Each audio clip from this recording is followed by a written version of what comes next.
Sometimes we can put an impossible amount of pressure on ourselves. When we do, anxiety is something that often follows. I have personally experienced paralyzing anxiety. But when you don't understand the root cause of it, it can overwhelm.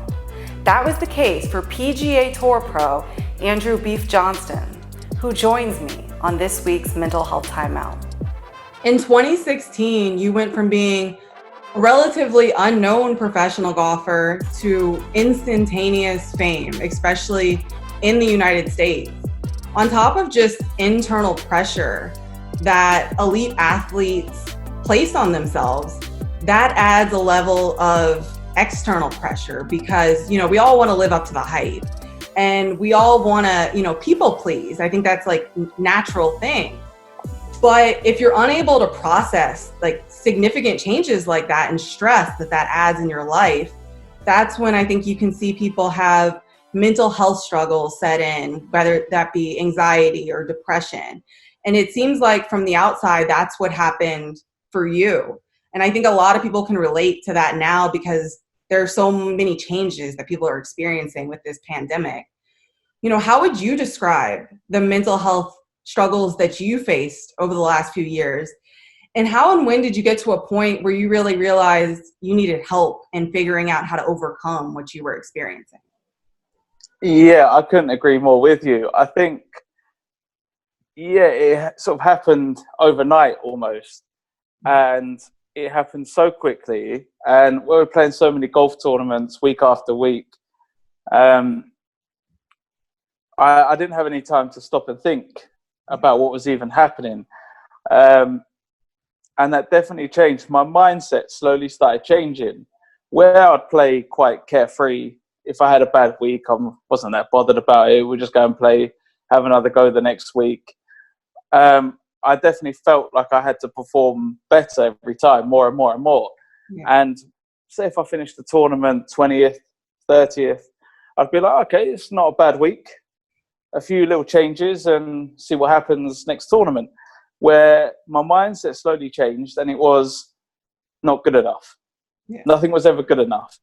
And I'd say that probably picked away at me for a good couple years, 2 years, until the point where I didn't even want to go to the golf course. And usually, I'm very chilled out, relaxed, happy to speak to like fans, sign stuff. I didn't want to do any of that. I wasn't enjoying it, but didn't really understand why. Yeah. And I guess that kept picking at me, and it kind of just slowly sort of broke me down until my fiance. I come off the golf course a couple of times, and I went straight to the hotel room crying. I didn't understand why. Wasn't even that bad a week. Again, I finished mid-20s, sitting in the hotel room crying. No idea why. And she was the first one that kind of pushed me. You need to go and speak to someone. And she had said a lot to me about basically what I've been working on, but I just couldn't compute it from her. It was just one of them things. It was just, I didn't take it in. Started working with psychologists, and once you broke it all down and realized that's what it was, and I've put so much pressure on myself to perform where I never did that in the past, it kind of all made sense. And it was just basically a way of rewiring my brain. Again, playing carefree, that people sort of come to like me because of who I am, not necessarily because of the golf and the performance I was putting out. And it was quite interesting learning that because I changed. I wasn't as happy on the golf course, so I wasn't being myself as well. So not only was I beating myself up playing golf, I was beating myself up by not being myself as well. And once I started to learn and break that down, it's really helped. Yeah, I know you said you said that you got to a point where you couldn't even write numbers in your yardage book. You were writing things backwards. And I think that's such a scary thing when you don't understand like what's going on because it's in your brain. I think, in sports, I've torn both of my ACLs, and you fall down, your knee swells up, you go get an MRI, the doctor says you tore your ACL. You need this surgery, and then you need this physical therapy. and you'll be back toward getting healthy. But I think when you don't understand why you're not right and you're not able to work to fix that, that space can be so uncomfortable. And it can just wear on you because you want to help yourself, but you don't even understand, how, why, or where to begin. But like you mentioned, you also have, people see you and they see like he's a funny guy, he's a fun guy. And I think that can add to it where, even for those around you, how do you get to the point of saying, hey, this is what I'm going through? But for you, and now, sharing your story and being very open with, I went back and I cried and I went through this. How has that changed your life and really just your approach to life and being able to talk about it and understand it really? Yeah, it was really interesting. I did the European tour asked me to do their blog after I kind of mentioned it and got back to playing golf. And again, I've always kind of just said it how it is. And I didn't know how people were going to take it, because you do feel, because you're doing something that's looked up to, as you'd say, and playing sport or whatever it is, and it's a great job to have. People are like, well, why should you be going through this? Why should it happen? You're doing something you love. And I was a bit anxious to see what people think, but the response I had from it was amazing. They had so many nice messages saying, oh, I've been through similar things. And I realized that it's not just sport or anything, it's from everyday life. It doesn't matter if you're playing golf or you're doing any kind of job. There's always pressures in every kind of job, and whether it's bosses coming down, being hard on you and things like that, and putting you under a lot of pressure, being pushed a lot, and it happens everyday life. Golf is such a mental game, and it can be lonely, especially when you're, playing competitive golf. I think people will look at your caddy and say that's as close as you get to feeling like you have someone that's in it with you. But I think when we're getting away from ourselves, so if you're a fine, happy guy and now you're angry and you're sad and you don't understand what's going on, sometimes I think it's, in us, and I did the same thing, but you don't want to have your negative energy or your mood impact the people around you. So you push them away and you kind of self-isolate. But, in making that decision, at that time, you decided to tell your caddy when you were struggling, hey, like, let's go our separate ways. I'm going through something and I don't want to burden you with this. In making that decision, and I know at that time you had recently just gone through, a breakup in your personal life. Did that just add to your struggles? Because again, I think it's something that so many of us do, is we say we want to protect the people that we care about, and we don't want, our mood to impact their mood. Yeah, definitely. I think that definitely had an effect. It's never a fun thing to go through. As I said, I'm a very caring person, and when you know that you're almost going to break someone's heart, that's never a nice feeling, as it was my decision. But that definitely added, and it was like a whole build-up of things as well. My place got broken into as well. Had to sort of like go through that and deal with that. I took some time out, from golf, and I thought by taking time out, I'd be okay. But when I come back, I hadn't addressed the problems or understood what was going on. And the first tournament I played 2018 in the Middle East, I just said I can't. I said to my caddy, look, I don't know if I'm going to be able to turn up or play or not. I don't know what kind of headspace I'm going to be in. So how I felt from his point, like, he's got to earn his living.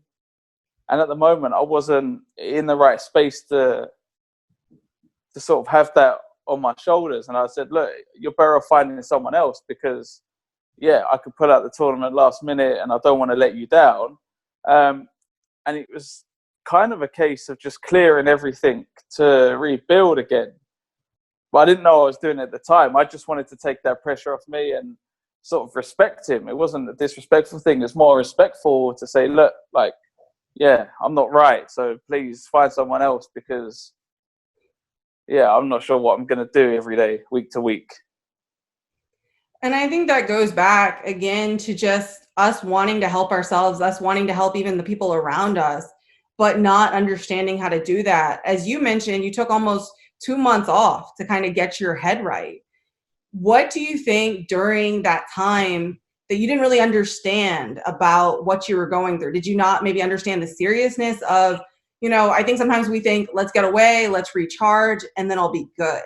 Do you think that was kind of what it was like for you? Or what do you think that you just maybe now understand that you didn't understand then about what you were going through? 100%. I thought playing in South Africa, that's when the first time I really come back to Hotel Cry. I went to Australia. I nearly walked off the golf course. And then I had 4 or 5 weeks off. So I thought, okay, we got some holidays planned, this and that. And don't get me wrong, when I was away from golf, I was fine. I was like, it was fine. Me and Fancy, we had like amazing times together and always laughing. And it was as soon as I went into that environment of golf and I thought, all right, take some time out, it'll be okay. It wasn't. Then I was like, well, what is it? And I did it again. I took a couple tournaments off again. I tried to come back and play. I couldn't do it. And then that's when, it really got to the point where she was like, look, you need to go and see someone and start talking about it. And it kind of really did like blow my mind. They said the first step is to take a couple months away from it. You need to step away and reflect. And I was like, but I've got pressures to keep my European Tour card as well for the season. So there's pressures in keeping my job. And I was like, but I can't take 2 months off. I've got to play more and more. And what happened is, it was, if I didn't play well, I would try and do more and more. I'd practice harder. I'd be more hard on myself, where in fact the opposite would to be a lot easier on myself and take the pressure off. I was putting more on. And having that kind of 2 months off made me sit back and realize, like, gain perspective a lot more. But actually, it's only golf. It's like it's not that important. Like, my friends, family, that are way more important. And I started working as a psychologist and talking to my fiance Jodie, and them two, have just been amazing. And to be able to talk to them two on a daily basis and sort of understand like where my head was at. It's just been an incredible turnaround, really. What has been the key for you in having kind of an incredible turnaround? I know you said I guess perspective is essentially something you gain, that golf is golf and it's important and it is your job, but your family, the people that are close to you that you care about, are also very important. And if you're not in a good place, none of it's going to go well. But what have you, in working with the psychologist, what did you learn about maybe your triggers so that you could still, hold yourself to a high level and go out and do well on the golf course, but also not let it get to a point where you're getting away from who you are? Yeah, I think the first key was to understand who I was. I think that was the first key. I think what I worked really hard on, and still work it all the time, is what my values are, my beliefs, truths are in the world. And my values, one of my biggest values, is to be nice to everyone. And if you can do that every day, the first thing is be nice and have fun, and that's how I want to live my life. You're going to be in a lot happier place if you're doing that day-to-day basis, and make sure I understand that, and that I love playing golf. But if it doesn't go to plan, I'm still going to come home and have fun with Jodie and my little one and things like that, with my mum, brother, or whatever, play board games, whatever it be, cook some good food. And that's the really important thing. So when you start sort of placing things, you realize that golf's quite a way down the list compared to a lot of other things. And that was the first key to get into check. And that's always something, to work on a lot. And manage expectations is another one. And golf's a crazy game. You can feel really good going into a tournament and play terrible. You can feel terrible going in and play well. And you never quite know what's going to happen.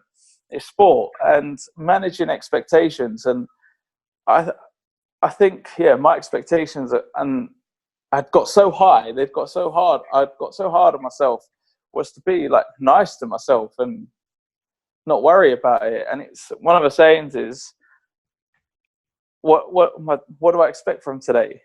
Well, I expect to go and try my best. If I give my best, whatever score I come out with doesn't matter. Still going to come back to my family and have a nice evening, have some dinner, play with my little one, and life's not that bad. And I think once you kind of break it down and put it into perspective and order like that, it took a lot of pressure off. No, and I think that's a really great message for people right now, just to be kind to yourself and to understand if you're doing your best. There are a lot of really difficult things people are dealing with right now during this pandemic, and it's difficult. So all you can do is wake up every day and try to do your best, be your best, and give all you have to give. And if you've done that, I feel like it's important to be okay and to allow yourself to say, I wish I was more productive today. It didn't happen, but I tried. I tried really hard, and I'll try hard again tomorrow. For you, though, no, go ahead. Yeah, definitely. I think like with this pandemic, it's out of everyone's hands. You can't control it, and there's no point. I always struggled with trying to control things I could never control, and that was a big learning curve. You just gotta let it happen. And by trying your best and doing your best and believing in that, if things don't work out to plan or something like this happens, it's out of your control, and there's nothing you can do about it except just reflect on it and maybe change the plan, change what you're going to do, and have another go at something else. And that's what you can do. No, absolutely. That's been, I've struggled with anxiety for my entire life because I'm a control freak. I like to, you want to put in work. So whether it was me playing volleyball, for most of my childhood and college, whatever it was, I was like, I'm going to train really hard and then I'm going to play really well. And then I brought that same approach to my career. I'm going to work really hard. But I think sometimes we strive for perfection. And we also don't acknowledge while we're doing that perfection isn't possible. And I think once you're able to realize that and wrap your mind around that, hey, I'm going to go and I'm going to try to be perfect. It's not going to happen, but I'm going to try to do this. Then it's so much easier to, enjoy what you're doing and do what you're doing well, because you understand that the goals that you have are, realistic now. For you, I think a lot of people, a misconception for people is that if you're struggling, whether that's anxiety or depression, that you can't also be succeeding. But for you, even when you were struggling, you were still doing well. You had some top 10 finishes, some top 30 finishes on the PGA Tour. So I think that's important for people to say, oh, I must be fine. I'm killing it at work. Well, no, you're not fine. If you don't feel like you're fine, you're probably not fine, no matter what your work says or no matter how, different pieces of your life look. For you, when you were doing well on the course, but struggling, like away from it with golf. And, I think you said previously that you were just burning yourself out and trying to work harder. Were you able to actually enjoy the success that you were achieving at that time when you're working so hard and you're doing well, but you're also getting away from who you are? Was it fun for you? It was more a relief when I played well, knowing that, I've had a good week, and it was a relief. Where it could feel like, it almost felt like it gave me time that if I didn't play well, it didn't really matter because I'd played well previously. And there was going to be less people looking at me thinking, oh, am I playing good or bad? And like wondering and overthinking what people were thinking of me. So it was more a relief thing. And there was a really significant moment last year where I played Wentworth tournament. It's like a home tournament, UK, big tournament. And I've never really enjoyed it too much because having that home crowd and that home pressure, always struggled. And sort of going through this and coming out the other side, learning more about myself. When I played that event, I wasn't worried what people think. Yeah. So it was like the nicest feeling to go out and play, and I really felt that sense of like freedom I did a few years ago, because I was just like, no, I'm fine. Like, I understand what's going on, and I understand that I'm going to get a lot of thoughts going around and playing on the golf course. I'm going to get a lot of thoughts that pop into my head that are uncontrollable, but I was able to control them and understand them. And it was one of the best feelings I had on the golf course that whole week, because I wasn't worried what people thought. And I knew if I could concentrate and just try my best on every shot and come off with what I finished, I was happy with that regardless. And yeah, I think that was one of the best weeks. And it was a lot less pressure I put on myself, and I wasn't playing to perform well. And I enjoyed the week. I had a good buzz about that week. I enjoyed it. We celebrated after, had a nice finish. And that was one of the first times in a long time where it wasn't come off the course and it wasn't relief, if that makes sense. No, it does make sense, because when you put that much pressure on yourself to perform and that much work in, and you're obsessing over it, and then you just want to get through it. It's almost like you're so fatigued before you actually go out and perform, because you've just put so much into the preparation of it, that you're just glad you got through it, you survived, you held it together, you did well. And now you know that, like, in that moment when you're still in that space where you don't understand and have that perspective, I feel like you're a robot. You're just like, well, now I got to go prepare for the next tournament and whatever else is next for me. So when you have that perspective, I think, and you're just living in the moment, you're like, I'm working hard and I'm going to go play and I'm going to compete, and hopefully I do well. And when you do, I think it's so much easier to enjoy wins and success.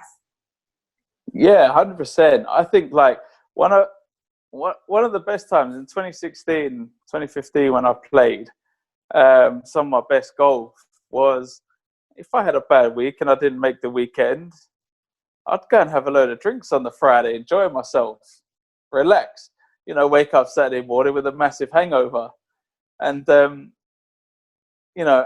take it easy and go on to the next event where the mindset had changed, where I wouldn't even go and do that. I wouldn't even go and enjoy the place I was in. And then I was slowly beating myself up, and there was the difference. And I was actually playing better golf, just chilling out and having another go the next week and not worrying about it too much. And I think that's one of the big things I've learned. No, and I actually wrote something about that the other day. For me, I said, for most of my life, I've struggled with, getting enough sleep or taking breaks or just really living my life. I said, I would go out and I would have fun. I would go out and have drinks and socialize and be with people. But that was never like a planned thing. It was like, I've worked so hard and I'm burnt out and I need like a release. And now, in learning so much about my anxiety and my OCD and all of that, I'm able to now say, hey, I've worked really hard.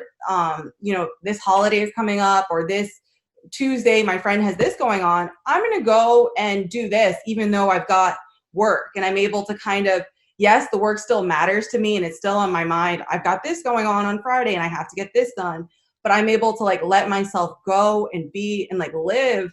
And I think before it was this fear that if I go now in the middle of a week, when I have something important to do for work at the end of the week, I'm not going to be my best at the end of the week. And I'm actually, what I've realized, and it seems like you've realized it too, is I'm actually better for it because, I've actually rested my mind and I'm, actually recharging. And, that's not always just sleep, but that's, socializing, being a human being as opposed to being a robot that is focused on a task and just, trying to complete that task. For you, you and I, we've both been through enough. And now, for me growing up, I didn't understand mental health. We talked about mental toughness in sports. And so, when I started to have mental health struggles, I think much like you, I didn't know why. I was like, why can't I get out of my own way? What's going on? And I didn't know what to do about what I was experiencing. But for those who are still struggling and don't really understand mental health, think it's real, or understand its importance, what have you learned about mental health? And as you continue to learn more, what adjustments have you made to your life, not only for you, but so that you can you've mentioned your daughter a couple times, you're a new father, congratulations. And, just so you can raise a daughter that has a great understanding of mental health and how important it is. It's really important. It's the most powerful tool that we have, without a doubt. And it's one of the things where you always gotta. It's no different. It's no different to keeping fit. It's what I've learned. So you constantly have to work at it, always. And it's very important to work at. If you don't train, or if you keep eating McDonald's, say, you're going to get bigger, right? It's the same thing. If you don't work on your mental health side and work on your brain and try and understand, I think how you want to live, I think is key. I think having that is clear, and there's no right or wrong way of how to live. It's how you want to live your life. If you want to, try and become millionaire, whatever that is, and drive Ferraris, doesn't matter. If that's what makes you happy, it makes you happy, and doing things like that. If you want to live a quiet life, blah, blah, blah. And I think you just gotta, work out is how you want to live your life, and try and go by that. Try and work and live by that. I think is key, and do things that make you happy. No, I mean, I appreciate so much just, when athletes, for me, it was after I finished playing sports, but still, I learned so much. And I think when you're, especially athletes, I think the culture of it is so important that we understand that it's okay not to be okay. It's okay to talk about it. So I just really appreciate you so much for, while you're in it, while you're learning and as you're learning, just giving it back so that, people shouldn't have to be on the course and leave and go to a hotel and cry. That shouldn't be something that they have to experience while also not understanding why that's going on. There should be enough information around them and enough understanding about this mental health in this conversation. So I'm thankful that you had this conversation with me and that you continue to just talk about it, because I think that's how we change it for everyone else that comes behind us, and just, making it okay to have these conversations and be vulnerable. Yeah, definitely. I think so. And people, as you said earlier, people talk about mental toughness and things like that, which mental toughness is just being resilient in yourself.